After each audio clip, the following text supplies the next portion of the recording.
शिक्षक घोटाळ्यात नवा ट्विस्ट। शिक्षक घोटाळ्यात मृत अधिकाऱ्याची एंट्री।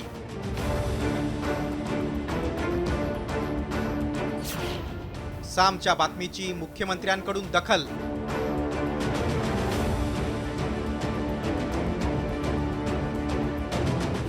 साम टीव्हीनं 580 बोगस शिक्षक भरतीचा घोटाळा उघड केला आणि शिक्षण क्षेत्रात एकच खळबळ उडाली। आता या प्रकरणात नवा ट्विस्ट आलाय।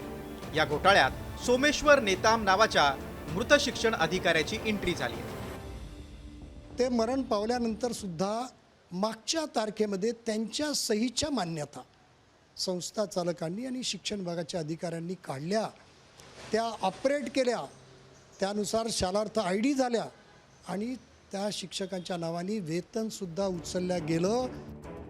एवढंच नाही तर मृत सोमेश्वर नेताम याच्या सहीनं 580 बोगस शिक्षक आणि शिक्षकेतर कर्मचाऱ्यांची नियुक्ती करत त्यांना वेतनही सुरू केलं। तर नागो गाणारांनी या घोटाळ्याची मोडस ऑपरेंडीज मांडलेली। मृत शिक्षण अधिकाऱ्याची सही वापरून शिक्षक भरती झाली। 2016 पूर्वीची नियुक्ती दाखवून बनावट शालार्थ ID बनवला। 2016 ते 2024 दरम्यान बोगस सहीद्वारे बोगस शिक्षक भरतीचा आरोप आहे। प्रत्यक्षात नियुक्ती 2 वर्षांनी करण्यात आली। बोगस शिक्षकांचे पगार सुरू करण्यात आले।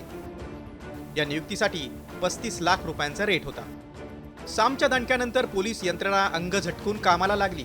तर या प्रकरणात आतापर्यंत बोगस मुख्याध्यापक पराग पुणके, शिक्षण उपसंचालक उल्हास नरड, अधीक्षक निलेश मेश्राम, उपनिरीक्षक संजय दुधाळकर आणि वरिष्ठ लिपिक सूरज नाईक या 5 जणांच्या मुसक्या आवळण्यात आल्या। दरम्यान चौकशीत निलेश मेश्रामनं स्वतःच्या पत्नीला थेट मुख्याध्यापक बनवल्याचं समोर आलंय। या प्रकरणात वडेट्टीवार आणि सरकारवर गंभीर आरोप केलाय।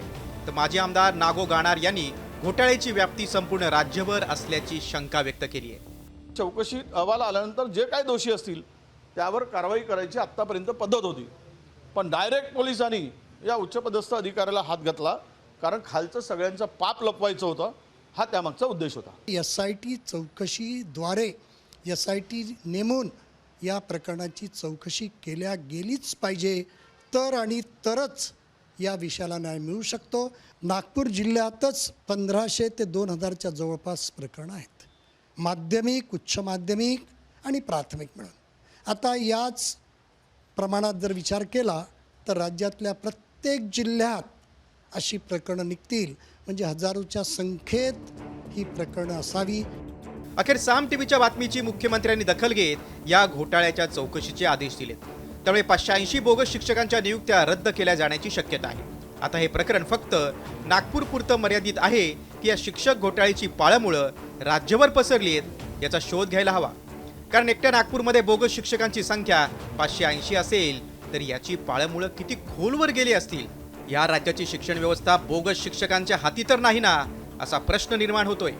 पराग ढोबळेसह ब्युरो रिपोर्ट, साम टीव्ही न्यूज, नागपूर।